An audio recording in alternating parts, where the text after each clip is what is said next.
સુરેન્દ્રનગરના મૂળ અરિયાણી ગામના અને હાલ દૂધરેજ કેનાલ પાસે રહેતા યુવાન હિતેશભાઈ ભૂપતભાઈ રોચિયાનું અચાનક બીમારીના કારણે દુઃખદ અવસાન થયું છે.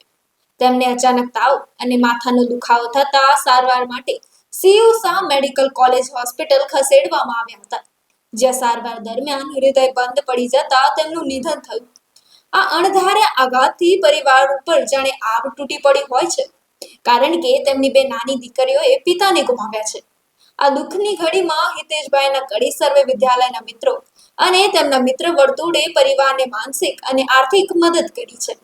મિત્રોએ બંને દીકરીઓની તમામ જવાબદારી ઉઠાવી લેતા રોચિયા પરિવાર અને અણિયાળી ગામના લોકોએ તેમનો આભાર વ્યક્ત કર્યો છે અને તેમની આ કામગીરીની પ્રશંસા કરી છે.